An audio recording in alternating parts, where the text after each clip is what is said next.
tinatawag po natin consistency. No, I hope and pray na sa lumipas na mga linggo ay naunawaan po natin kung gaano kahalaga yung tinatawag na consistency. At ngayong umaga ay pagpapatuloy po natin ang ating pag-aaral. So, amen, kung nandiyan na po ang bawat isa. At ating pong i-share ang ating po mga Bible sa ating mga bisita para sila po ay makasunod sa ating pag-aaral. So, ito po ay magkaroon tayo ng salitang pagbasa. Kung mauna sa verse 1, then verse 2, kay po, then last verse ay sabay-sabay po tayong babasa. At ang sabi ng salita ng Diyos in the book of Proverbs chapter 3 verse 1, My son, forget not my law, but let thine heart keep my commandment. On the days long life and peace shall they have to be. Let not mercy and truth forsake thee. Bind them about thy neck. Write them upon the table of thine heart. So shalt thou find favor and good understanding in the sight of God and man. Trust in the Lord with all thine heart, and lean not unto thine own understanding. In all thy ways acknowledge him, and he shall direct thy path. Be not wise in thine own eyes. Fear the Lord. Depart from evil. Shall be held to thy merit. Honor the Lord with thy substance, and with the first fruits of all thine increase. Altogether in verse 10 where they read, So shall thy heart be filled with plenty, and thy thy breast possess shall burst out with new wine. Manalangin, dakilang Diyos namin, amang banal na nasa langit, O God of Israel. Maraming salamat o Diyos sa patuloy po na kalayang ito na muli kami po ay magsama-sama at muli o Diyos ay tatamasain ang pagpapala mo Diyos sa pamamagitan ng mga salita. We pray Lord sa iyong mensahe ngayong umagang ito, praying for the guidance and the leading of the Holy Spirit at patuloy ng Diyos na kung saan kami ay bigyan ng pangunawa, malalim na pangunawa sa mga salita.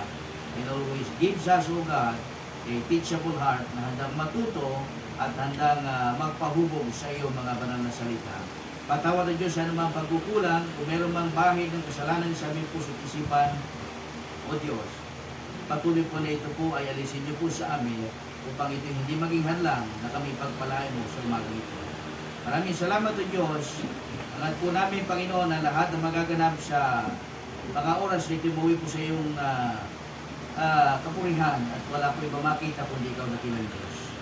Salamat po na marami, Panginoon. At muli, ito po ang aming dalangin sa pangalan ni Jesus na aming Panginoon at aming tagapagligtas. Amen. Amen. You may be seated.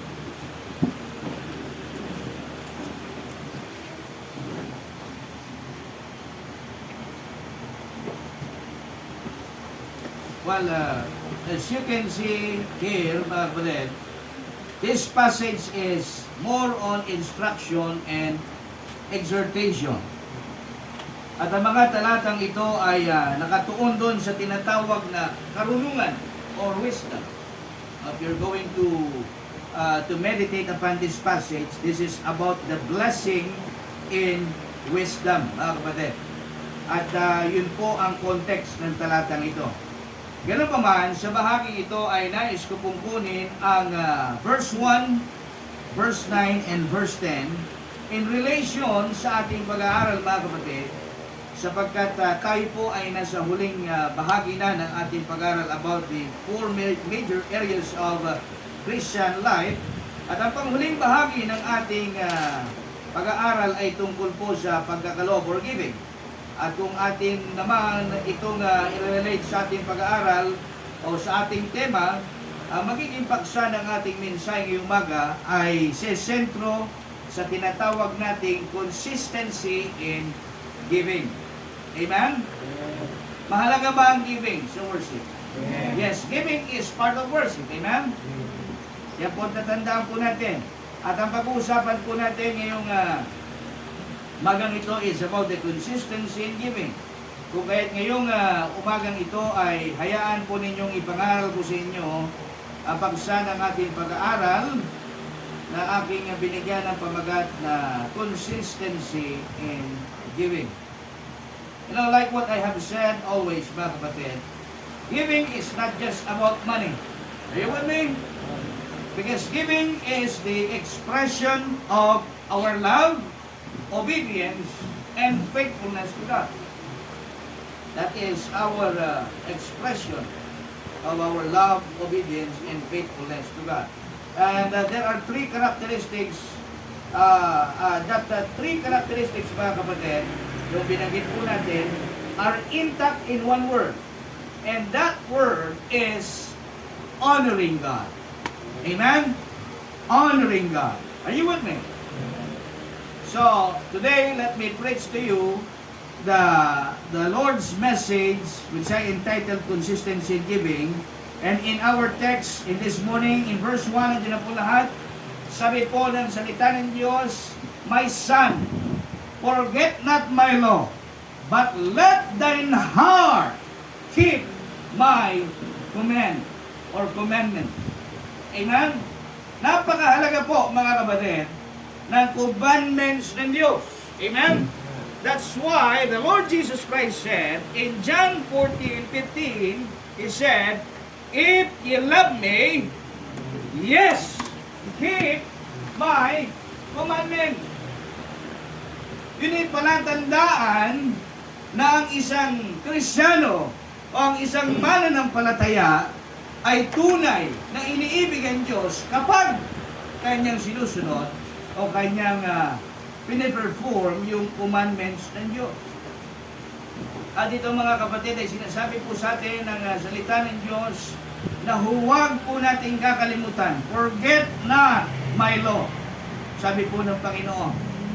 But let thine heart keep my commandments. Kaya nga ngayong umagang ito, kumusta yung puso natin, mga kapatid?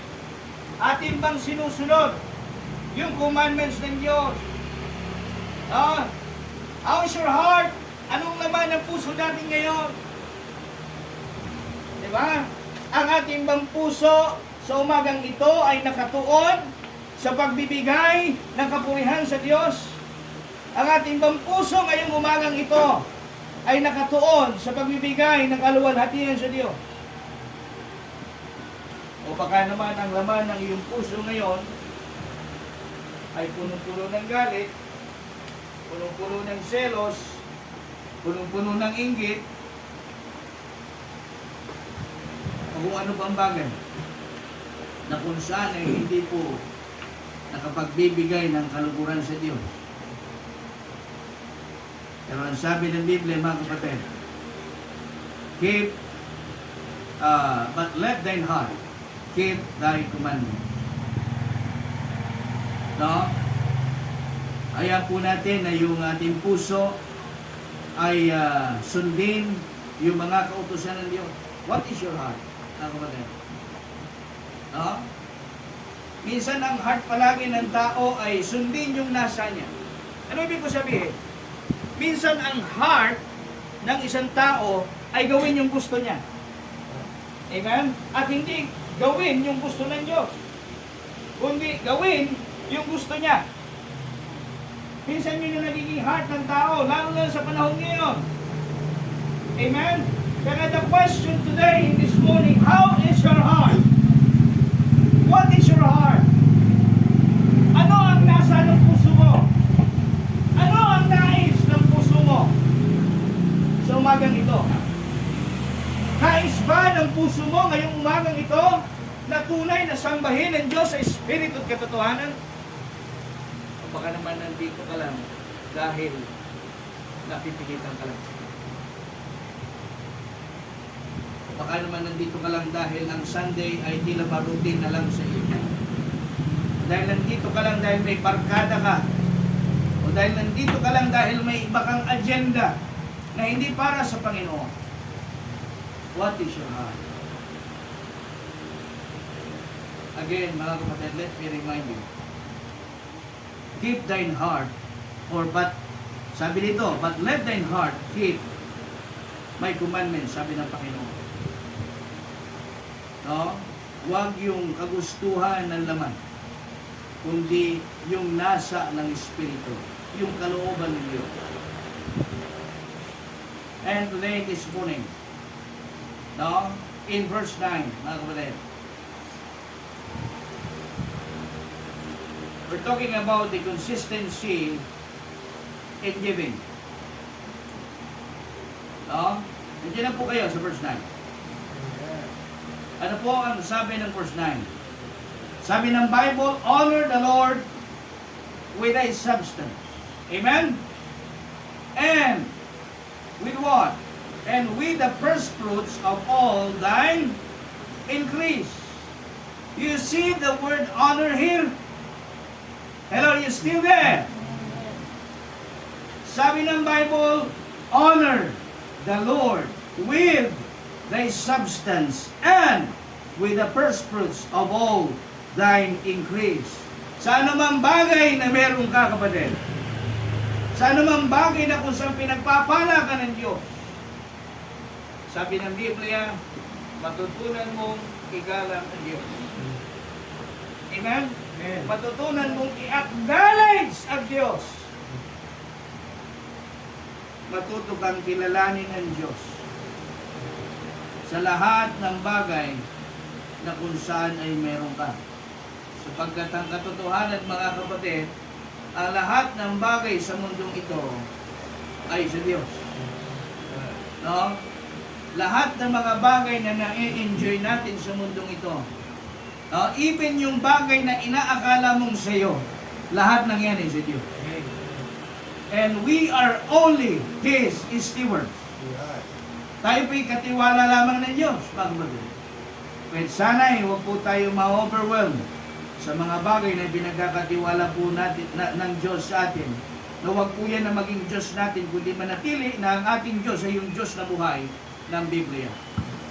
Na kung saan nagsasabi po ngayong umagang ito, honor the Lord with a substance and with the first fruits of all thine increase.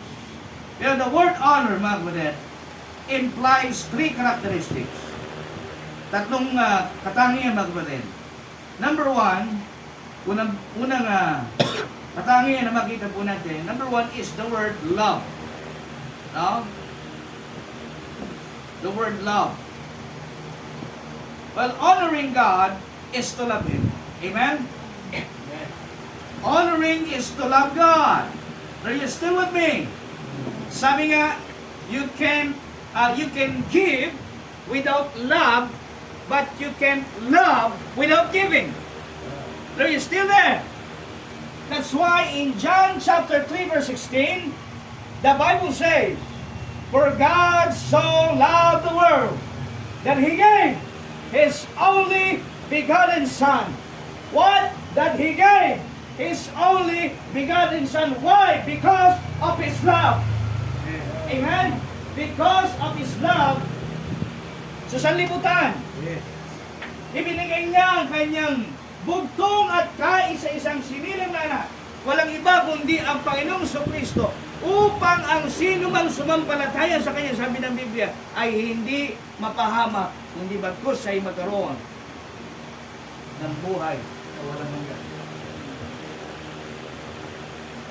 So because of His love, He gave His 100% offering to us.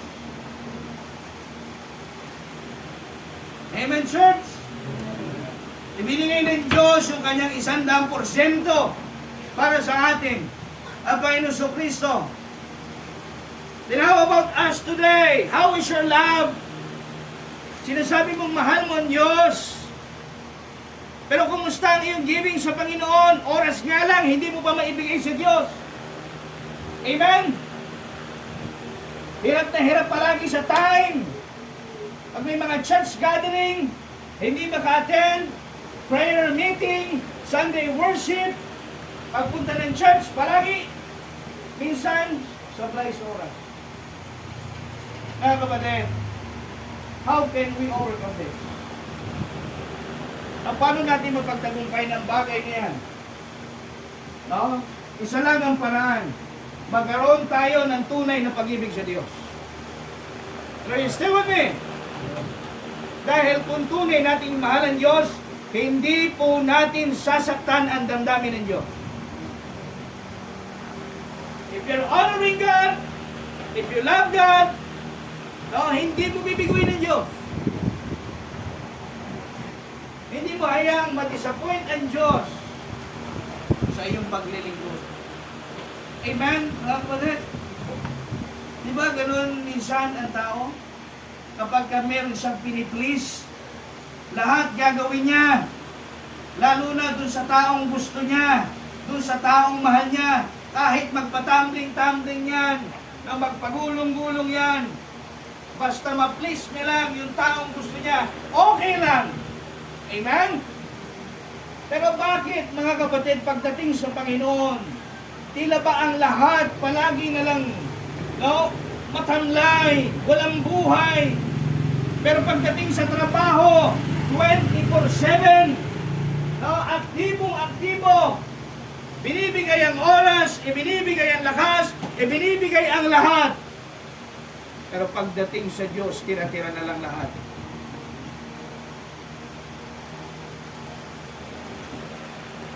Ulitin ko, mga kapatid. Honoring God is to love Him.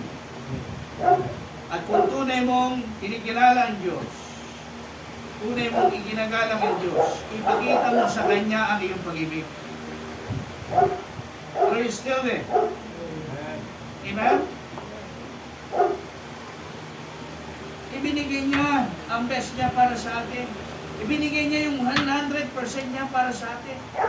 Tapos tayo minsan, ultimo yung tithes lang, hindi natin maibigay sa Panginoon yung offering, yung first fruit giving, ano ba, yung mission giving.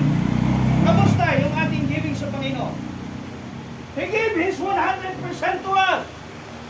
And how about us today? Hindi tayo tinipid ng Diyos, mga kapatid. Hindi niya tinipid ang ating kaligtasan. Kung sa Diyos na nagdalawang isip, di sana hanggang ngayon, tayo po ay pupunta ng impyerno. Pero salamat dahil ang Diyos, ibinigay niya ang kanyang 100% pag-ibig sa atin.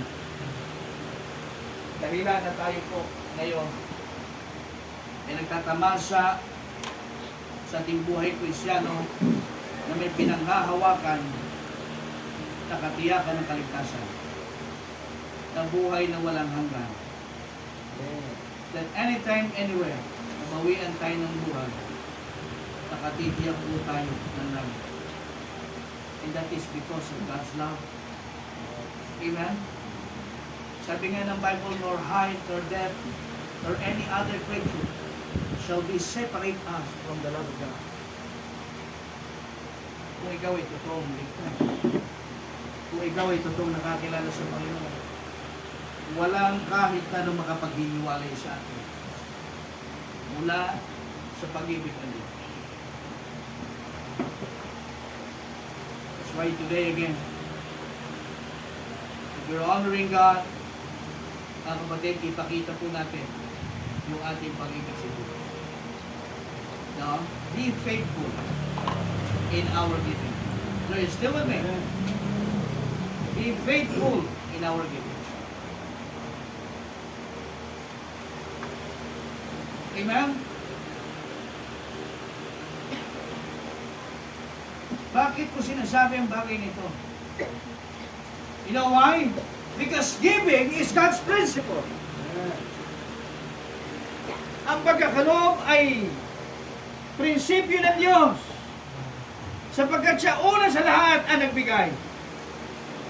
At nais ng Diyos na gayahin natin ang karakter na ito upang sa buhay natin ito ay mag-manifest yung imahe ng Diyos sa atin bilang mga Kristiyano. Mag-reflect sa atin yung image ng Panginoon. Are you still there? Ha? Kasi kung tunay po natin mga kapatid na nauunawaan na dapat po natin igalang ng Diyos, hindi tayo magdadalawang isip na ibigay ang best natin para sa Panginoon. Amen po ba, church?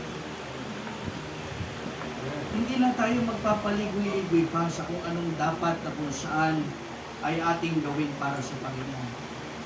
No? Lalo na sa larangang ito, sa pagkakalob sa Panginoon. Imagine pag sa ibang bagay, napaka-galing natin minsan mag-effort, magbigay ng time, gumastos. Amen? Pero pagdating sa Panginoon, minsan parang hindi tayo makapag-desisyon kaagad. Nandiyan pa po ba kayo?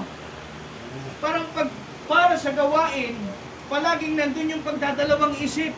Pero pag para sa sarili, hindi na kailangan magdalawang isip. Minsan, go lang ng go. Minsan niya, wala pang pagdidesisyon, pagdadalawang isip yan eh. Walang pagpaplano. Basta naisipan na kumain sa ganito, punta sa Jollibee, punta sa Chowking, milk tea, di ba? O kung ano-ano pa, mag-outing, gagastos ng libo-libo. Hello, you still with me? Tapos pagdating sa gawain ng Panginoon, hindi maibigay yung tithe sa Panginoon, hindi maibigay yung offering, walang giving. Are you still with me? How's your heart? No? Sabi ng Bible, let thine heart keep His commandment. At ito na pakaliwanag na sinasabi sa atin ng salita ng Diyos. Honor the Lord. Amen? Honor the Lord with thy substance and with the first fruits of all thine increase.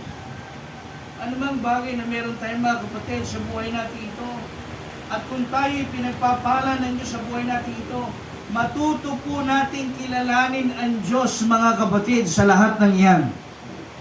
Amen? Huwag nating ibabypass ang Diyos. Binigyan ka ng trabaho ng Diyos, pinagpala ka ng Diyos, binigyan ka ng increase ng Diyos, tapos sa bandang huli ka, kalimutan mo ang Diyos. Pero you still with me. Ang lahat ay galing sa Diyos. Amen? He is the owner of all things. And He is the author of all things. Mga kapatid.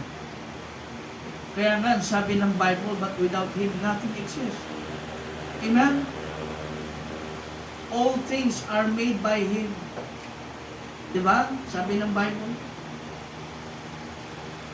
Kaya sana, dun sa bagay niya, mga kapatid, ay nakikita po natin na dapat po nating kilalanin ng Diyos, no? At kung tunay natin kinikilala ang Diyos, ipapakita po natin sa Kanya ang ating pagmamahal.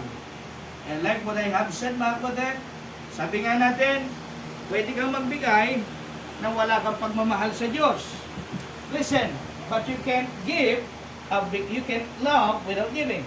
Amen? Hindi ka pwedeng nagmamahal ka at hinira. No? Mahal mo si Papa mo, pero pag birthday niya, hindi mo man lang binabati ng happy birthday pa. Diba? O pa ito, may ginawa ko itong kwintas na gawa sa Santa ng bulaklak ng Santa. Diba? Medyo ba po kayo, mga kapatid? Hindi mo pwedeng sabihin mahal mo ang isang tao pero wala kang ginagawa para sa kanya. Amen? Hindi pwede yun. Kaya ngayon sa atin na mga nagsasabing mahal natin ng Diyos, hindi lamang po tayo husto sa salita. Gawin po natin, no, yung pag-ibig na sinasabi natin. Sabi nga, action speaks louder than words. Kaya dapat yung pag-ibig na yan, ipinapakita. No? Hindi sinasabi. Kahit sa mag-asawa, di ba? Oh.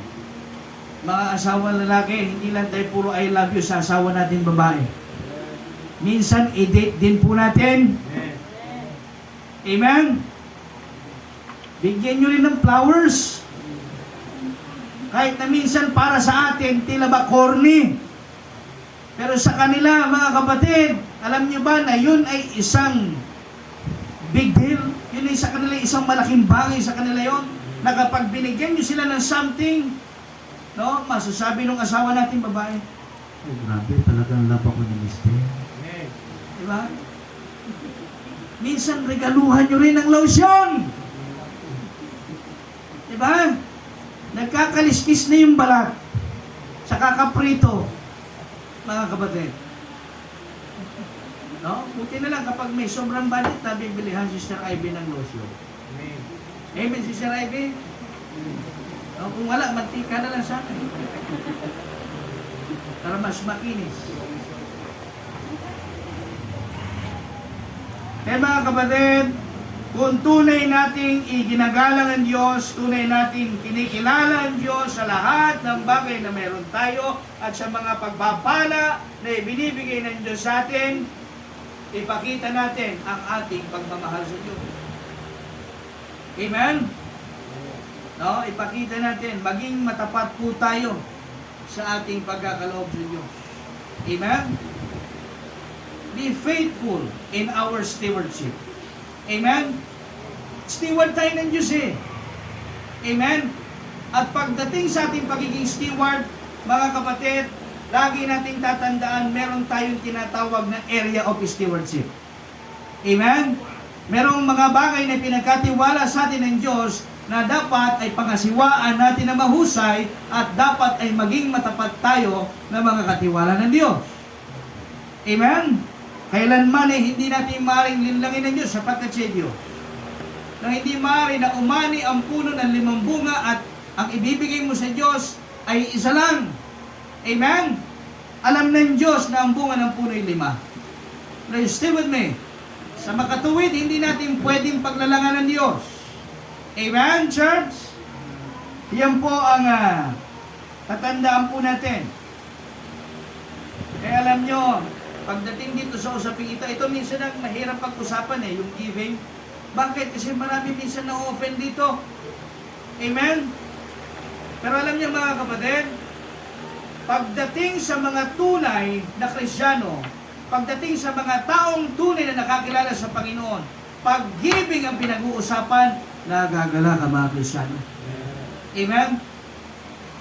Yan po'y kagalakan ng mga taong tunay na nasa Panginoon. Di ba? Kaya nga po, dapat po nating maunawaan yung essence of giving. No? Ang ating pong pattern, walang iba kundi ang Diyos. Di ba? Ang Panginoon Kristo, He gave His 100%. No? He laid down His life, mga kapatid, for us. Di ba? O tapos tayo minsan, pagdating dito sa tinatawag na giving, hindi tayo nagiging faithful. Amen? Naunawan po natin mga kapatid. O. Diba? Kahit sa atin na mga kabataan, young people, are you faithful in your tithe? Are you still with me? And are you faithful in your giving? Ako natutuwa ko mga kapatid sa mga magulang na habang bata pa kanilang mga anak, tinuturuan nila sa giving. Bakit? Dahil yun ang prinsipyo ng Bible. Sabi ng Bible in Proverbs chapter 6 verse 22, ano sabi at 22 verse 6? Train up a child in the way he should go, and when he is old, he will not depart from it. Amen? Sabi nga, kung ano ang gusto mong maging ang anak mo, turuan mo. Kung gusto mong ang anak mo ay maging faithful sa worship, kung gusto mong ang anak mo ay maging faithful sa giving, kung gusto mong ang anak mo ay maging faithful sa church gathering o sa mga activities, turuan mo na maging faithful. Pero you still there. Eh, paano magiging faithful? Ikaw na magulang, hindi faithful. Tapos mag-expect tayo sa mga anak natin, maging faithful ka sa church, dapat maaga ka sa church, ikaw nga na magulang, lagi kang late. Mga kapatid, I love you in the Lord. Pero nais po nating maunawaan, mga kapatid, no? Na dapat pagdating sa ating ginagawang pagmiminister sa gawain ng Panginoon o sa ating paglilingkod sa pangkalahatan, ay matuto po nating igalang ang Diyos. Honor the Lord. Amen?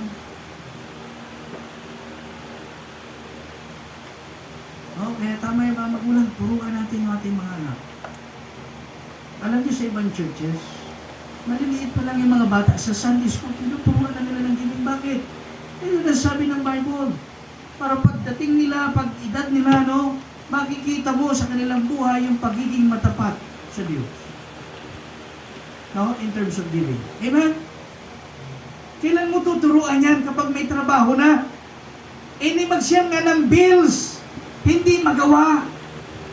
Tapos sasabihin mo pa, anak, mag-text ka naman. Hindi nga makapag-ambag ng bayad sa kuryente, sa wifi. Tapos hingan mo ng tithes. Oh, come on.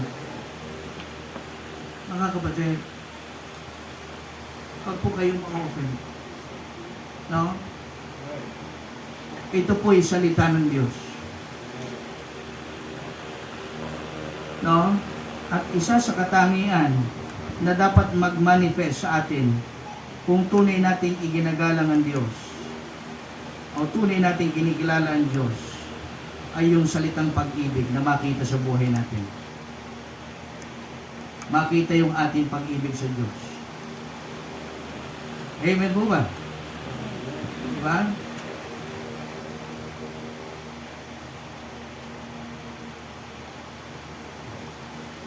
At nawa ngayong umagang ito, mga kapatid, hindi po sana maging halingaw-ngaw lang sa tenga natin ang mensaheng ito. Mga magulang, maging aware po tayo.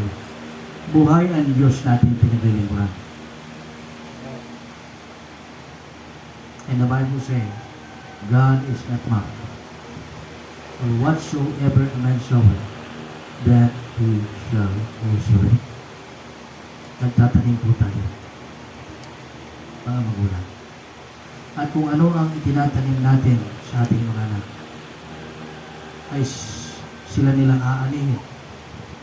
Kaya pagbutihin, pag-usayan natin ang pagtatanim. Mga kapatid, na kung iniisip ninyo na ang simbahang ito, kaya ipinapangaral ang pagkakalog nito para kikilan ang bawat isa dito, nagkakamali kayo. Walang kailangan ang Diyos sa atin. Amen?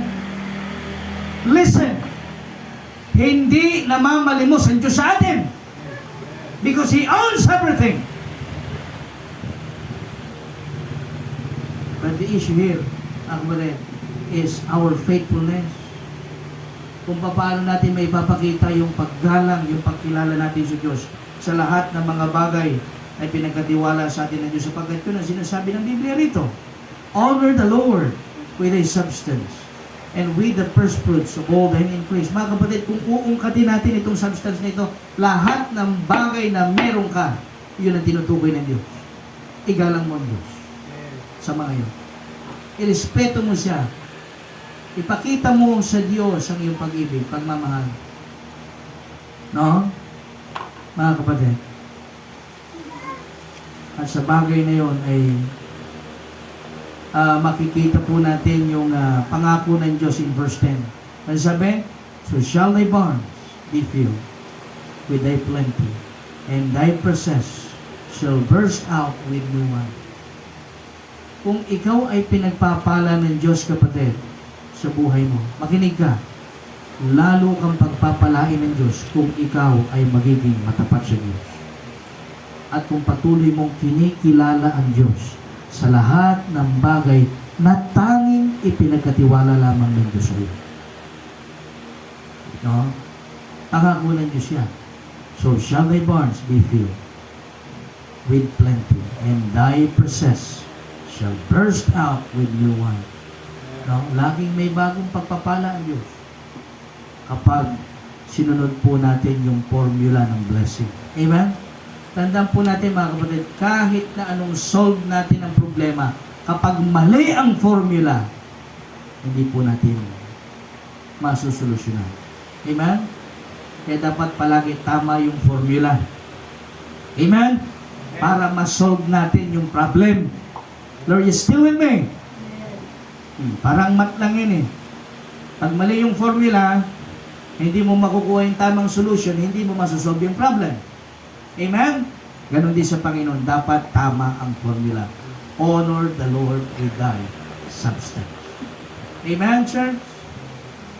And with the first fruit of all thine increase. Sana po yung naunawa natin mga kapatid. Hindi lamang sa isang beses, hindi lamang sa pangalawang beses, kundi dapat naroon yung tinatawag na consistency. Amen? Because we're talking about consistency in giving. At ang Diyos ay hindi mabuti sa atin ng isang araw lang. Amen? Ang Diyos ay hindi matapat sa atin ng 2 araw lang. He is faithful forever. Amen? He is the same yesterday, today, and forever. Huwag po natin kakalimutan niya, mga kapatid. He is unchanging God. He is immutable. Kailanman ang Diyos ay hindi nagbabago sa atin. Kaya pansinin niyo po sa buhay natin, kahit na hindi tayo matapat, hindi po tayo pinababayaan ng Diyos. Despite of all our unfaithfulness to God, still God is faithful to us. Amen? So again, honor God, honor the Lord with all thy substance. And again, no, there are 3 characteristics na makita po natin sa umagang ito. At ang unang bagay nga po, o unang katangian na makita po natin is yung tinatawag na love o pag-ibig sa Diyos. Amen? Oh. Alam niyo ba mga kapatid na ang mission ay heartbeat ng Panginoon? Are you still with me? Diba meron niyang awit? Anong sabi ng awit? Ano? Sabi noon? To love the Lord thy God is the heartbeat of a mission. Diba? Alam niyo yung kantang yun? Oh. Sino nakakalam ito ng kantang yun? Oh, wala. Kaya hindi niyo alam. Diba? Heartbeat po ng Diyos ang mission. Amen? Oh, ngayon, tatanungin ko po kay church, kamusta ang ating mission giving? No? Minsan, no, nakakalungkot isipin yung mga magagawa ng Panginoon, no? Pupunta ng mga activities, fellowship, conferences, magsusulwining, no, hating gabi, aabutin ng tirik sa daan. Nalagutan ng kadena, tumirik dahil walang gasolina, no? Tumirik yung mata kasi walang makain. Pero hindi mga kapatid, kailanman hindi gugutumin ng Diyos ang kanyang lingkod. Sabi ng Bible, the man of God is worth his mate. No? Pero ang isang bagay mga kapatid na nais ng Diyos na matutunan po natin ay kung paano po tayo magiging madapat sa ating pagtuwang sa mga manggagawa ng Panginoon. Diba? Ano sabi ng Matthew 28 verses 19 and 20? Go ye therefore and teach all nations. Mga kapatid, dito pa lang sa Tanzan, nalulula na tayo sa dami ng tao. Hindi na natin kinakaya. How much more, sabi ng Bible, teach all nations. Kaya mong makarating ng Japan, at the same time makarating ka ng Amerika, ng London, o sa Lupalop, ng San Sinukob, kaya mo? Hindi. Amen? Pero ang Diyos, kaya niyang gawin posible yon sa pamamagitan ng mga manggagawa na kung sa nagsuko ng buhay sa Panginoon, ibinigay nila ang buhay nila para magpagamit, magministeryo, ipangaral ang Ebanghelyo sa iba't ibang bansa. Amen? At ang ating bahagi mga kapatid sa kanila ay una, panalangin. Pangalawa, yung ating pong suportang pinansyal. Amen? Diba? Sapagkat yung mga yan, minsan nagbabayad din niya ng kuryente, ng bill. No? Isipin nyo, iniwanan nila yung bread and butter nila. Mga dating seaman, iniwanan yung trabaho. Mga dating engineer. Diba? Mga dating mga magagandang trabaho, malaking sweldo. Iniwanan nila yon. Isinuko ang buhay sa Panginoon. Pumunta sa lugar na hindi nila alam. Diba? Naranasan nilang hamakin ng tao. Naranasan nilang hiyain. Naranasan nila na kung saan ay maghirap alang-alang sa Panginoon. Dahil hindi naman ipinangako ng Diyos sa ating mga kapatid na ang ating buhay nung tayong maligtas, ibig sabihin, better process. Hindi po. Sabi nga ng Bible, if any man will come after me, let him deny himself and take up the cross and follow me. Yan ang sabi ng Panginoon. So meaning, anticipate po natin palagi yung suffering when it comes to our service. Yung persecution, common na yan sa atin. Huwag na tayong masurpresa. Ay, Pastor, yung kaklase ko kasi pinipersecute ako. Sabi, alien. Diba? Mga katrabaho ko, Pastor, pinagtatawanan ako kasi nagpe-pray ako bago kumain. Eh ano? Diba? Sabi nga ng Bible, kung sa bahagi nila, ikaw ay napaiya, sa bahagi ng Diyos, yun ay isang kaluwalhatian. Diba? Mga kapatid, huwag po natin ituring na kalugihan yung ating ginagawang pagsunod sa Panginoon. And today, mga kapatid, again, we're talking about the consistency in giving. No, maging consistent po tayo sa ating giving sa Panginoon. Not just only in the terms of financial, but in the terms of time, ability, talent. No? Maging faithful tayo sa Panginoon. Nandiyan pa po ba kayo, mga kapatid? Honor the Lord, amen? With all thy substance. Mga kapatid. Love Him. Amen? Because honoring God is to love Him. Pangalawang bagay na makita po natin ngayong umagang ito.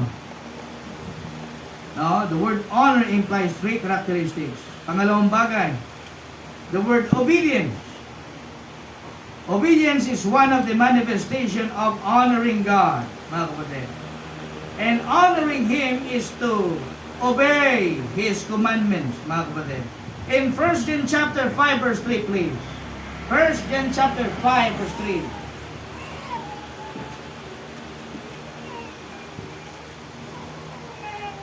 First John. Ano po ang sinasabi ng salita ng Diyos?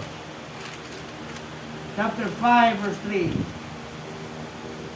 Ano sabi niya? For this is the love of God, that we want, yes, that we keep His commandments. Amen? And His commandments are not grievous. Amen? So, ang tanong mga kapatid, kalabisan ba sa Diyos kung ating pong ibigay yung ating best sa Kanya? Kalabisan ba yun sa atin? No, kung tayo po'y naglalaan ng time para sa Panginoon, kalabisan ba, mga kapatid, na tayo maglaan ng time sa Bible reading? Kalabisan ba na maglaan tayo ng panahon para manalangin? Diyan ba po ba kayo? Eh sa gadget nga eh.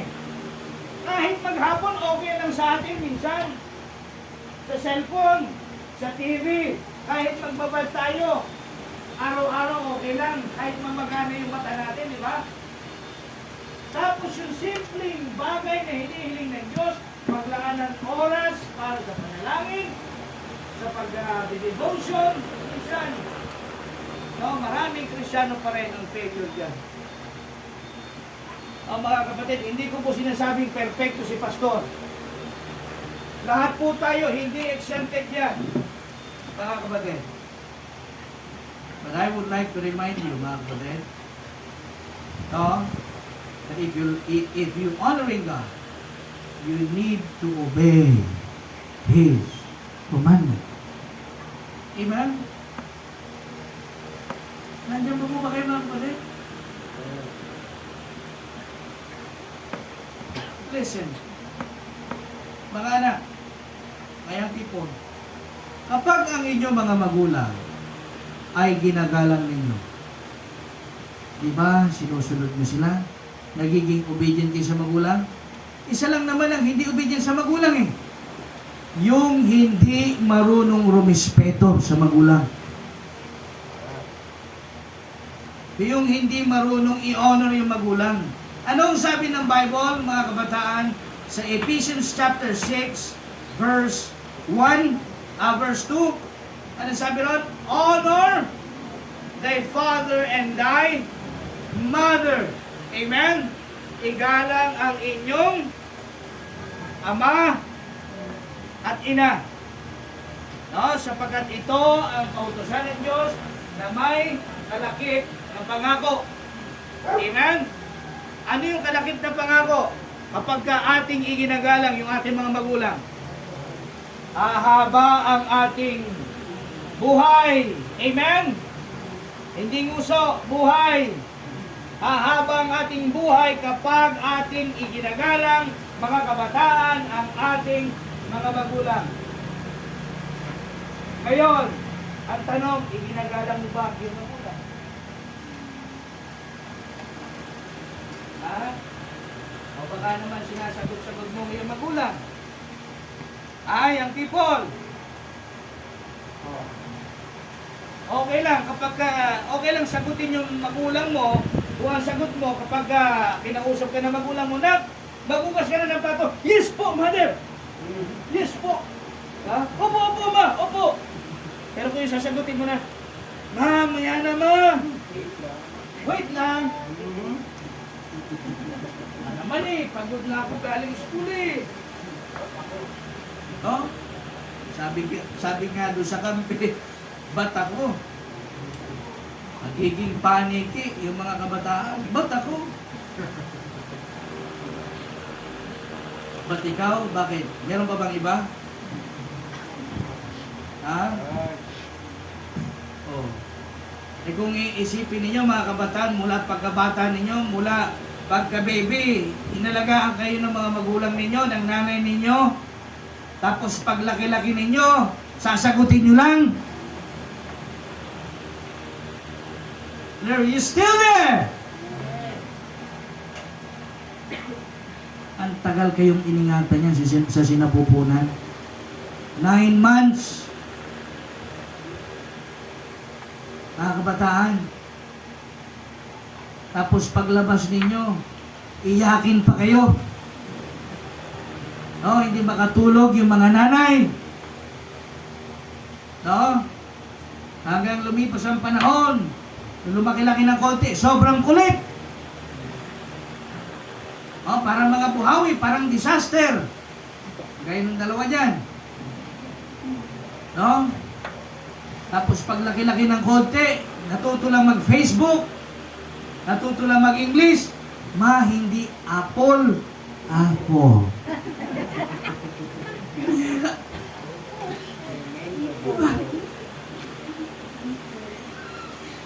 Ma, hindi Carabao, Carabao.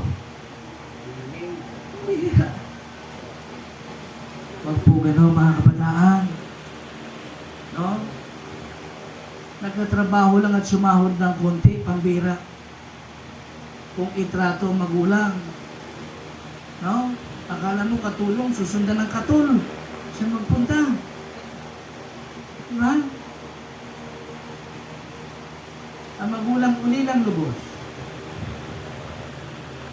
Wala pang ang trabaho eh. No? Arrogante na sa magulang. Young people, listen sa ating lahat, mga magulang. No? Kung ating iginagalang ng Diyos, susundin natin ang kanyang mga kautusan. Amen? If you honoring God, keep His commandments. Because His commandments are not foolish. Hindi po kalabisan sa atin, ibigay natin yung pagkilala sa Diyos. Hindi po kalabisan sa atin na igalang natin ang Diyos sa lahat ng bagay na meron tayo sapagkat lahat nangyari sa Diyos. Amen po ba mga kapatid? So again, honoring God is to obey Him. Number 1, to love Him, to obey Him. At panghuling bagay, na makita po natin yung umagang ito. No? Anyway, before that, ang atin pong obedience sa Panginoon. Listen, hindi po yan good for 1 week. Amen? No? Na magpapakitang gilas lang tayo pagdating ng 1 month, no? Expired na yung obedience natin. No, sunod na buwan, hindi na tayo ulit obedient sa Panginoon. Hindi po ganon. Ang obedience sa Panginoon, wala po expiration. Bakit? No? Kung kaya't mahalaga na maunawaan po natin sapagkat ang pagsunod sa Panginoon ay pagpapakita ng pagkilala, paggalang sa ating Panginoon. At mahalaga na nandun po yung tinatawag na consistency because we're talking about giving, consistency in giving. No? And when we obey God in everything, no, in giving, in worship, in service, mga kapatid, yun po ay isang pagpapakita ng paggalang sa Diyos. Panghuling bagay. The word honor, number 3, is to be faithful in God. Number 1, to love Him, to obey Him, and to be faithful unto Him. Look at 1 Corinthians chapter 4 verse 2.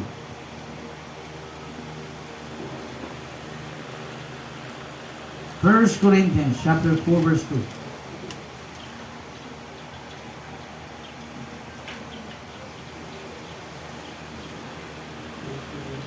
Nandiyan na po kayo? Ano po ang sabi ng Bible? Mga kapatid, sa palagay ko po, itong talatang ito ay napakaliwanag po. No? Nakikita po natin dyan ang sinasabi po ng salita ng Diyos. Amen? Kung nandiyan na po lahat. Ang sabi po ng Bible in verse 2, moreover, it is required in stewards, in what? In whom? In stewards, that a man be found what? Yes. So meaning, God is requiring us to be faithful. Amen? In our stewardship. Mga kapatid, kaya kung tayo po, kinikilala po natin ang ating sarili, na tayo po steward ng Diyos, tayo po mga tagapangasiwa ng Diyos, sabi ng Bible, God is requiring you and me to be faithful as His stewards. Amen, church? Dapat nandun po yung tinatawag na katapatan. Amen? No? At pagdating sa tinatawag na katapatan, dapat consistent po yan. Amen? Hindi nga po, sabi natin, hindi po good for 1 month lang yung ating faithfulness at may expiration. Wala pong expiration yan. Amen? No, dapat nandun yung consistency at yan yung essence, yan yung kahalagahan. Bakit kailangan na tayo maging consistent, mga kapatid? No? Sa ating ginagawang paglilingkod sa Panginoon, pagkakalob at pagsamba sa Diyos. Diba? Pang ilang pagsana natin ito, pang-4 na ito, diba? Ano yung una? Consistency in what? Worship. In prayer. Ano yung pangatlo? In service. In prayer. At ngayon, in giving. No? At yung mga bagay na mga kapatid ay bahagi po ng ating Kristiyanong buhay. At hindi po pwedeng mawala ni isa sa mga yan. At lalo tigit dapat matutunan po natin kung papaano po natin igagalang ang Diyos sa pamamagitan ng mga yan na naroon yung tinatawag na consistency. Amen? Not just only in giving, but in service, in prayer, in worship. We need to be consistent. Again, we need to be consistent. Sana po mga kapatid, no? Palagi ko pong sinasabi ito sa ating lahat. na bago po tayo lumabas ng building na ito, sana po ay meron po tayong napulot na karunungan mula sa salita ng Diyos. Na tumanim sa ating puso't isipan yung mensahe ng Panginoon. At sa ganun, ito po mga kapatid, ay ating pong mai-apply sa ating buhay. Amen? Listen, ako'y naniniwala na ang Kristiyanong tunay na natuto ay yung merong pagbabago sa buhay. No? Hindi ako naniniwala na ang Kristiyano ay tunay na natuto kung wala siyang pagbabago sa buhay niya. Dahil ang tunay na natuto ay yung nagbabago sa buhay niya. Kung ikaw hanggang ngayon ay kagaya pa rin ng dati, hindi ka natututo. So you're still there. Pero kung ikaw ay lumalago, nag-i-improve sa iyong paglilingkod sa Panginoon, yan ay nangangahulugan na ikaw ay tunay na natututo sa Panginoon. Yun ang tunay na natututo. Pero kung every Sunday, every year, paulit-ulit, ganun pa rin, same as yesterday kung ano ka dati, at walang nagbabago, isa lang ang ibig sabihin niya, hindi ka lumalago. Hindi ka natututo. Kung hanggang ngayon open-ended ka pa rin sa giving, hanggang ngayon open-ended ka pa rin kapag nasasabihan ka ng hindi mo nagustuhan ng mga kapatiran, no? Hindi ka lumalago. Mga kapatid, listen. Sinasabi sa atin ng salita ng Diyos. In 1 Peter, please. 2 Peter chapter 3, verse 18. Tandaan po natin ito. Bakit maraming offended na Kristiyano pagdating sa ganitong usapin? Yun ay dahilan na sila ay hindi natututo sa Panginoon. Sila ay hindi lumalago sa pananampalataya. No? Hindi na po kayo mga kapatid? 2 Peter chapter 3 verse 18. Nakita po natin. Ano po ang sabi ng salita ng Diyos? The Bible says here, but grow. You see the word grow here? Grow in grace. Grow in grace and in the knowledge of our Lord and Savior, Jesus Christ. To Him be glory both now and forever. Amen. So makita po natin mga kapatid sa talatang ito, ayon po sa sulat ni Apostol Pedro, na nilalayo ng Diyos sa atin na tayo po'y lumago bilang Kristiyano. Lumago tayo sa biyaya at sa karunungan na kung saan naroon sa ating Panginoon Kristo. No? Kaya nga nakakalungkot kung hanggang ngayon ang isang Kristiyano ay hindi nagbabago sa kanyang buhay. Yun ay nangangahulugan na siya hindi lumalago at hindi natututo sa salita ng Diyos. No? Na kapag kinamusta kayo, huwag ninyo sasagutin na ganun pa rin. Eto, ganun pa rin. Maling sagot yun, mga kapatid. Dapat kapag kinamusta kayo ng sino man, Brad, Ineng, ano bang tawag sa inyo, kumusta ka na? Ito po sa biyaya ng Diyos, pinagpapala. Amen? Yun ang sagot. Ibig sabihin, tayo po'y lumalago, pinagpapala ng Diyos. Amen? Ibig sabihin, may ginagawa ang Diyos sa buhay natin. Nakakalungkot naman, tagal-tagal mo na Kristiyano pag kinamusta ka. Eto, ganun pa rin. Still kicking. Okay lang. Meron niya yung iba, kumustahin mo. Brad, kumusta na sis? Okay lang po, Pastor. Okay lang, Pastor. Samantalang ilang buwan ka na hindi nag-church, okay ka lang. Diba? Hindi ka okay. Lord, you still with me? Grow in grace. Amen? And in the knowledge of our Lord and Savior Jesus Christ. Now, kapag tayo natuto sa salita ng Diyos, itong mga prinsipyong ito, itong mga mensaheng ito, yung tinatawag na consistency, mga kapatid, matutunan po natin yan sa ating ginagawang pagmiministeryo, paglilingkod, pagsamba sa Diyos, pagkakaloob sa Diyos. Yan ay isang napakalaking bagay sa ating paglilingkod sa Panginoon. No? Sa ating buhay Kristyano, mga kapatid.